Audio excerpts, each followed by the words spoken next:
Awesome. Okay, so we'll go ahead and get started now. It is 4 p.m. Eastern Time. So welcome to today's expert webinar titled The Great Retail Disruption, Omnichannel is the New Normal.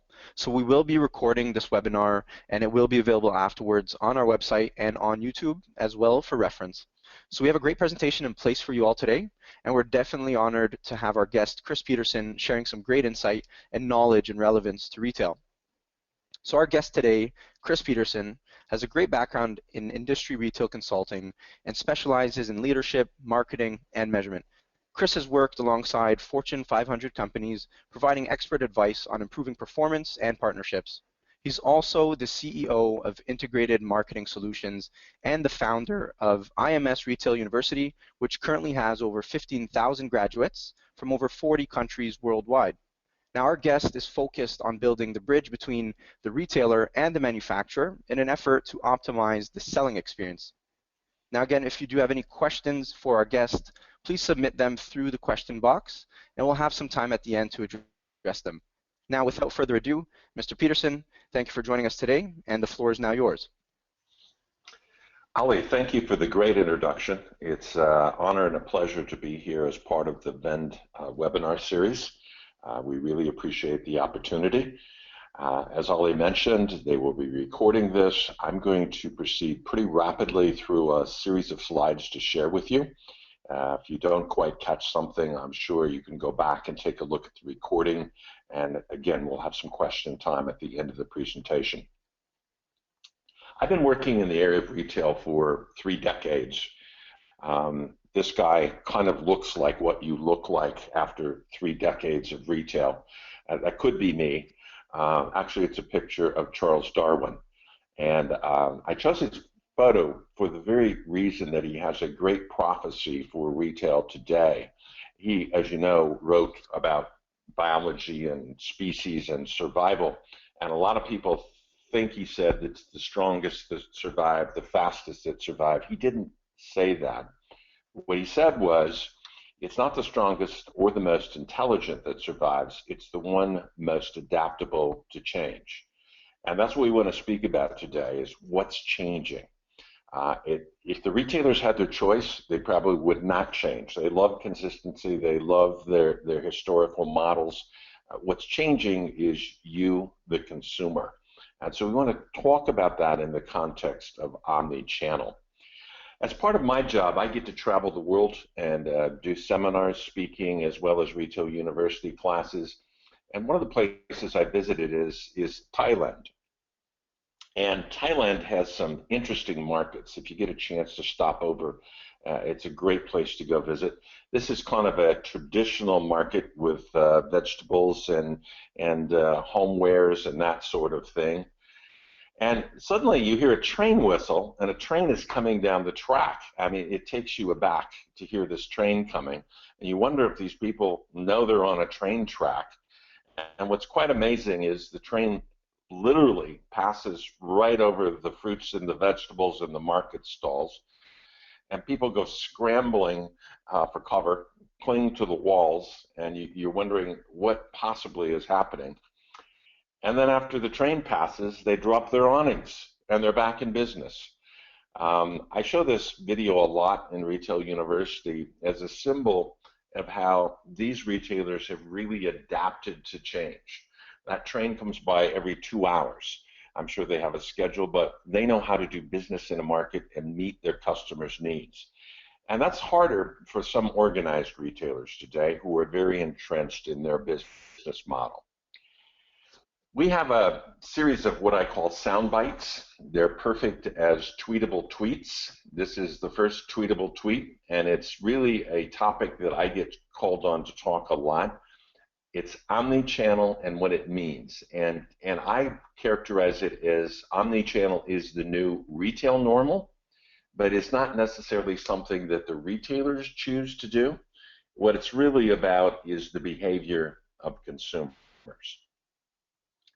Prior to the last 5 years or so, we had multi-channel for quite a while. In the early days of retail, most people could only buy at shops, at stores. There has been catalogers for a long time. For those of you in the US, there was Sears Roebuck catalog. Then there was being able to order by phone, by mail. That was multiple ways to make a purchase. And you'd say, well, just to add internet to that, that's a channel. What's different today is omni-channel happens all the time simultaneously. We don't go to discrete channels. We go to Facebook and see what our friends are talking about. We go to Amazon and check out the specs and the customer reviews. Then we go to a website to see if it's available to purchase, and then we go look at it in the store. And then we go back again. So in the omni-channel world, the consumer is literally shopping anytime, everywhere, but much more than just places to purchase. They're also researching, they're talking about it. The difference for retailers is they're no longer in charge.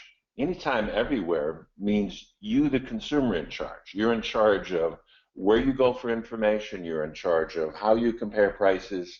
Ultimately, you're in charge of where you decide to purchase.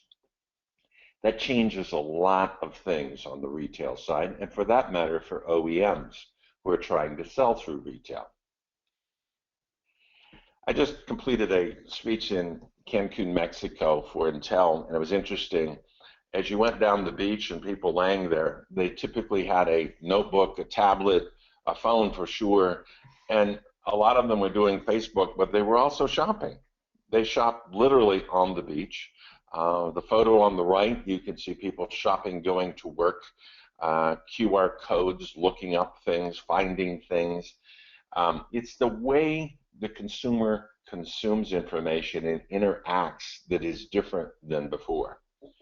The next slide is a great one, talking about the multiple screen aspect and the multiple connection aspect.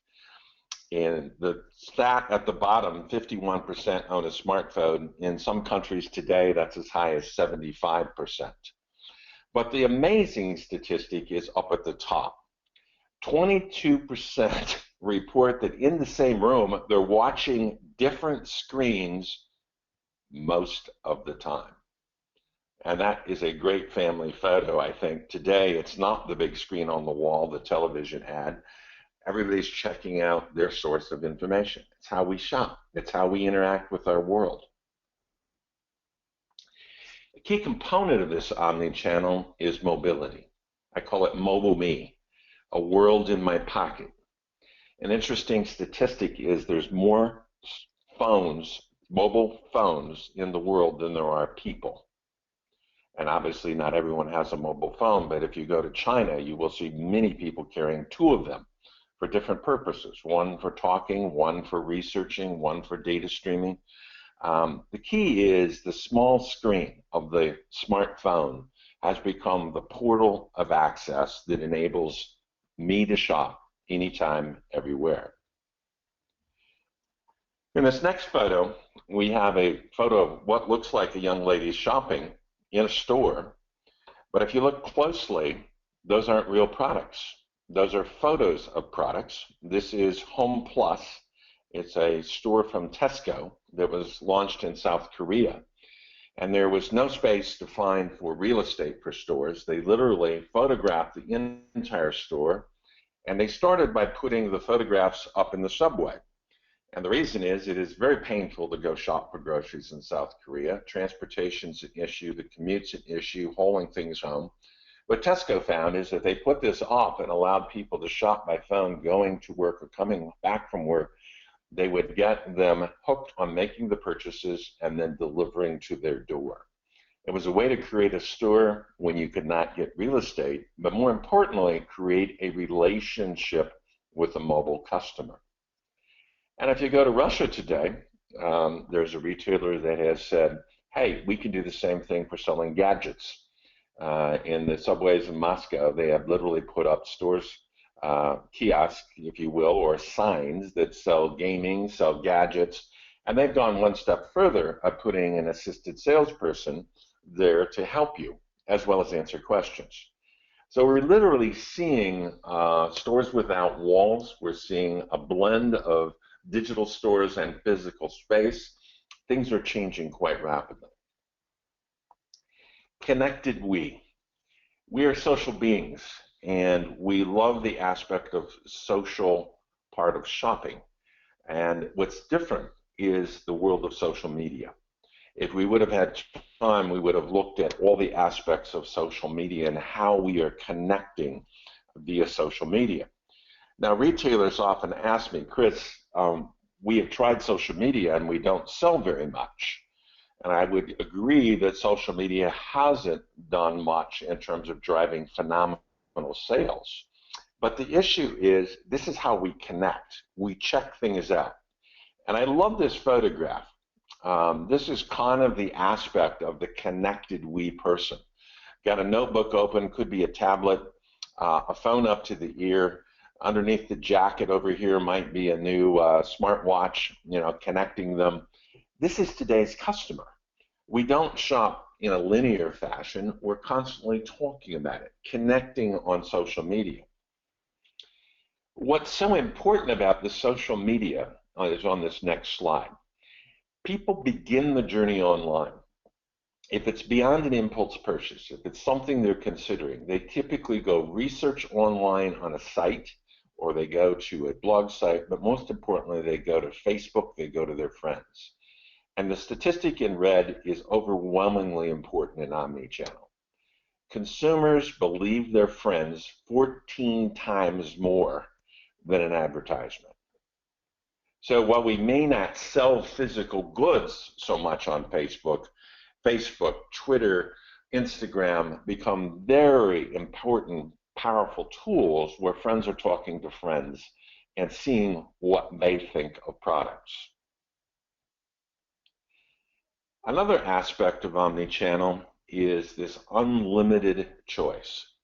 And this is where the new POS and the new systems really need to help retailers understand that today consumers are understanding I can go to a store and I can see a selection of 100, 200 things, but I know there's an aisle out there in digital world where there's millions of things I can purchase. And so many retailers that were physical stores are still so focused on stores, they forget the fact that consumers come in before the store visit and have shopped online. When the lady is in the store looking at a barcode or looking at a product, she knows that she can go to that store and have an experience, can see some things, touch a keyboard. I do a lot of work in the technology sector with computers, tablets, gadgets. And touching becomes very important. We want to feel that space. But on the right, she knows that if she looks that barcode up, there's not 100 things sitting there. There could be literally 5,000 different products to choose from. So for the consumer today, there is this constant journey between the digital unlimited opportunity and the physical store space. And it's really interesting to look at how they use both. It's not an either or. It's a question of both. The overwhelming conclusion that is coming out, particularly around the world now, is that consumers are the new point of sale.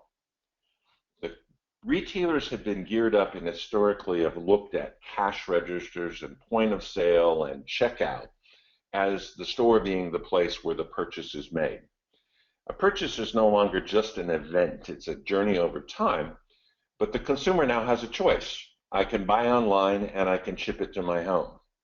I can buy online, I can pick up in store. I can go to the store and I can pay with PayPal or Apple Pay. I can go to a restaurant and I can use my phone and do pay right off of my phone at the restaurant. So the consumer really has tremendous amount of power in where they shop, how they shop, where they purchase, and ultimately how they choose to purchase, and finally how they take possession of the goods. So when you look at people shopping today, there's been a lot of talk about digitizing the cart, making it accessible in the cart. I love the photo on the left. She has a cart. She even has lookup on the cart. But what's in her hand? There's a smartphone where she's probably checking options, checking price, checking availability. The photo on the right, it's still emerging. Mobile pay is still a small portion of the sales, but you're seeing it emerge very rapidly in certain sectors, particularly the hospitality industry. And of course, Apple has taken cash registers out of their stores for over 2 years and literally purchasing right in the aisle. So back to this question of not either or but both, one of the phenomena that happens in omnichannel is a thing called showrooming. And what showrooming basically is you're in the aisle, you want to check things out, you want to check price, so you quickly look at your smartphone while standing in the aisle to see if there's a better deal. And some of the research, this study says that about 76% of people will showroom. They will look it up before making the store purchase. What's interesting is the stat on the right says that 88% of us as consumers web room. And what web room is we go to Amazon, we go to Price Grabber, we look up the best deals, we look up the specs, we read the customer reviews, but then we purchase in store. We do both. And the interesting thing in working with retailers is understanding that both of these occur. It's how consumers behave today. So if you look at the retail's job today, it is not just about merchandising product. It is not just about putting things on display and tagging with the price and running a promotion. When you look at what has changed, it's the consumer journey. It's not linear. It's not a one-stop. It goes through many paths. And probably the single biggest opportunity and challenge of retailers today is helping the consumers make a selection, helping them to buy. And the number one reason consumers still say they go to the store is they want help. They want confidence. They want a trustworthy environment where they can experience the product and make a choice. I'm a psychologist by training, and someone said, how did you end up in retail? And there's a lot of psychology in retail and merchandising and advertising. What's interesting, if you look at all the research on making decisions from a psychological perspective, we have two sides of the brain. We have a rational, logical side of the brain, and we have an emotional side of the brain. And if you look down the left on the rational side, it's about features, specs, prices, quality, all the details of the product.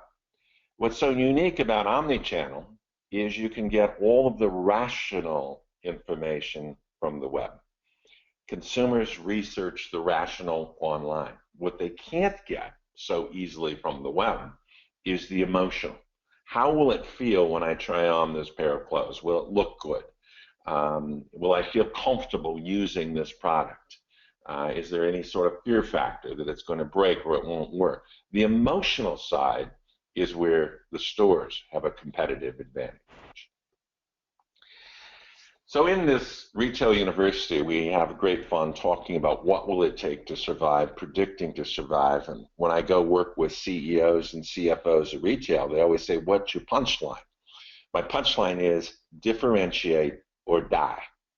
You don't have a choice. Retailers have to make a decision about where they're going to play the game. And we spend a lot of time on what's your differentiator. If it's only about a price and a product, the internet wins. They have more products, more selection, more potential online than a store could ever stock. And typically you can find a better price online.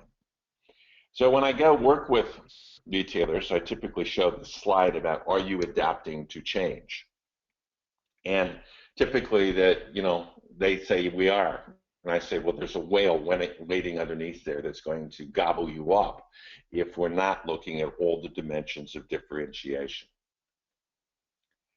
So I'm a measurement guy, and we have a saying that results count. We can have a lot of conversations, and already we're running short on time. I wish we had 2 hours, but let me speed through a couple of things from a measurement, a practical side of the equation. In the classic sense of a retail store, we have marketing to drive traffic. We get them in the store. We need to sell them something. And ideally, we attach or upsell a couple other things with it. That works great in the old model where there's no competition and you just basically try to run the store. In the new model where prices are eroding from the internet, we have to worry more about gross margin. We've got to try and add more things to the basket. The key thing that makes the difference is the customer experience.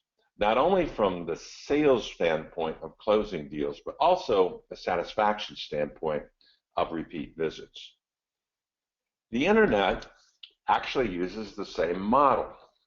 You have to drive traffic to a website. Once they're there, you need to convert. Once they're there, you hopefully add on the sale. Amazon's master at suggesting other items. The difference in the web is the metric. For the millions and millions of people that visit a website, the average conversion rate is 1%. On a very good day, Amazon converts 1.5% of traffic to sales. So it becomes a real numbers game, and what happens is price, price, price on the internet. So it's a difficult game for a store to say, I'm going to go sell more online. That's a difficult transition. The reality is the internet and the store can work together, and there's a lot of plumbing. There's a lot more arrows of how to use social media, of how to use showrooming, how to use buy online, pick up store. We can't cover all the areas today, but let's just say that online and store should not be a separate sort of consideration, but a sort of joint strategy consideration. And a great example case study of that is John Lewis, if you want to look up a store that has done it very well. I've been asked to talk a little bit about customer experience and what it takes to win.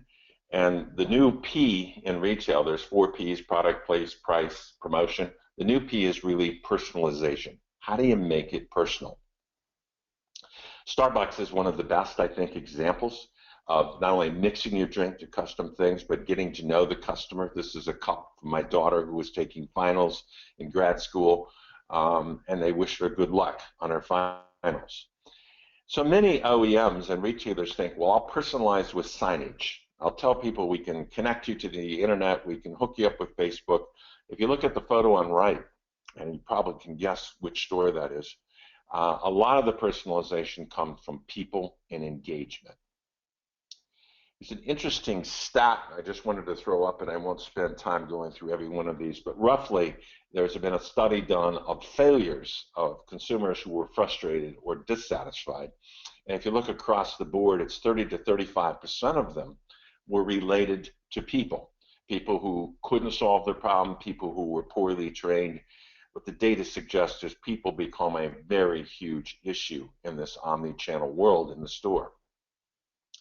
So 3 key differentiators. We do a lot of studies of testing of retailer pilots, and I thought I'd share with you some of the top 3 outcomes of what really seems to drive differentiation and customer experience. I can only remember 3 things. I'm an old guy, and it's kind of an entertainment theater experience model of stage, actors, and script. You can do a lot with each of those components, but the research shows that when you put all 3 together, the whole is greater than the sum of the parts. Let me share a few examples with you. This is an interesting store photo of staging the experience. This is all about the stage. You look in there and you ask, what are they selling? They've got a guitar in there. They have a car in there, for God's sakes.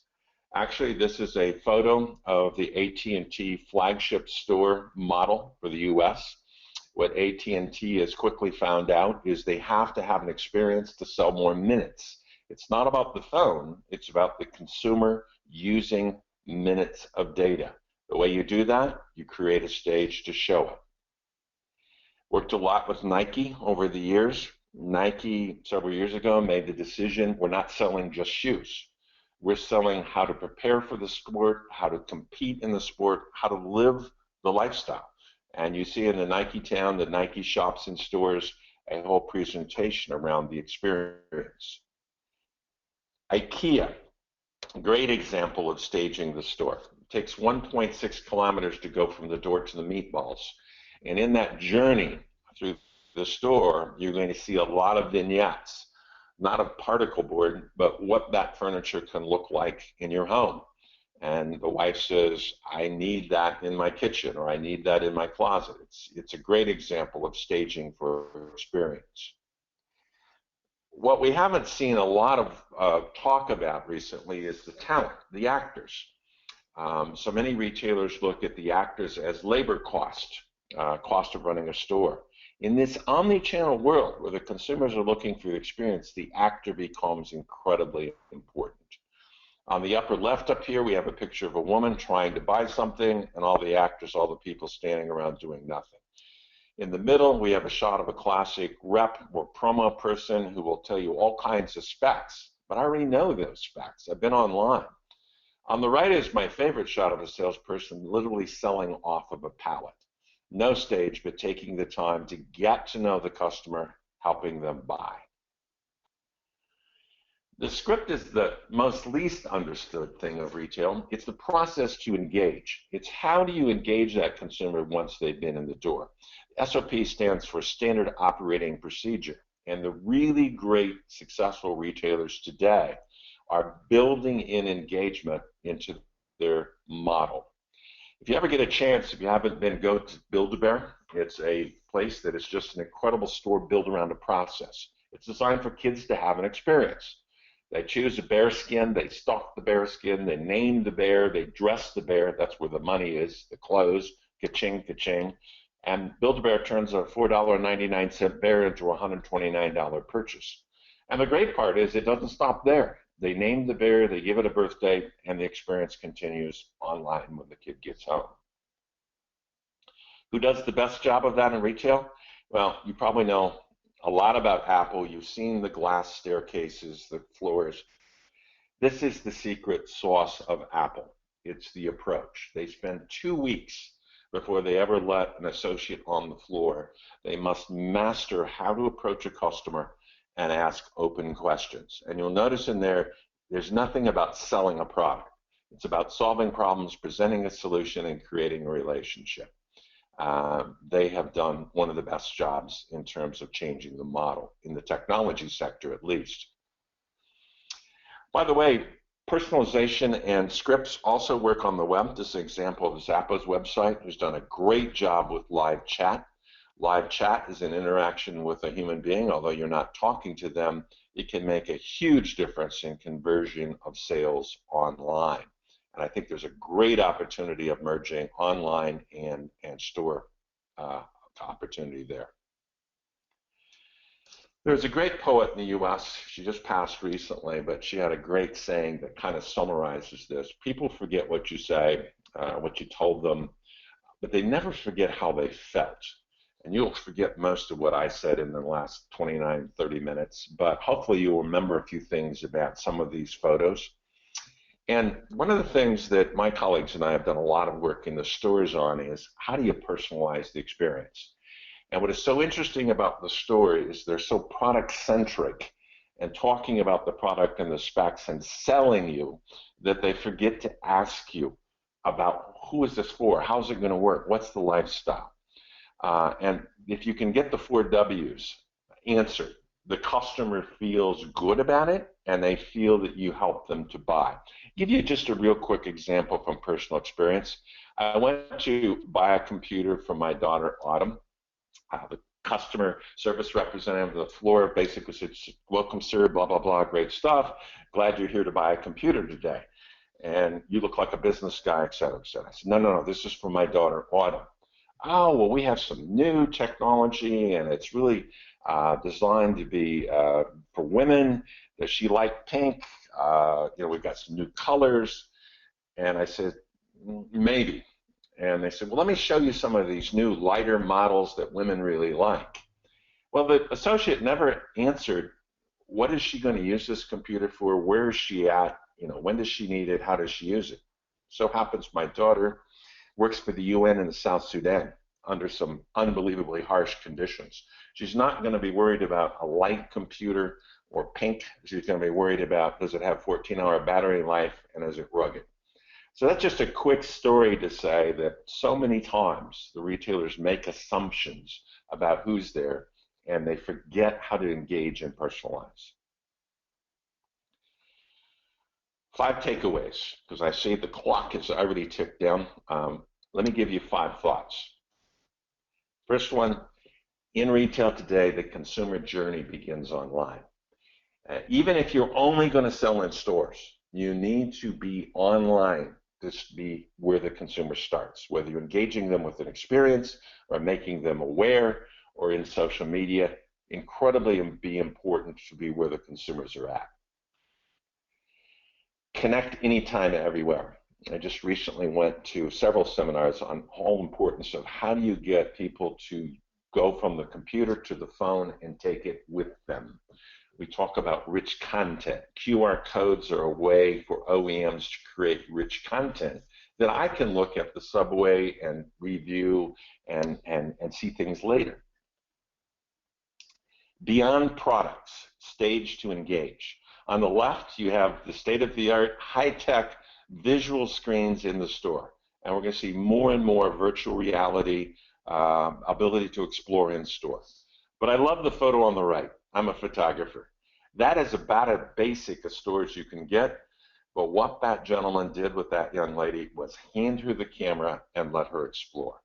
She's engaged. She's trying out the product. So we don't always have to have the latest, greatest digital to sell. Technology enables people make it personal. There is a whole new arena of helping retailers and stores understand what the new associate must be able to do.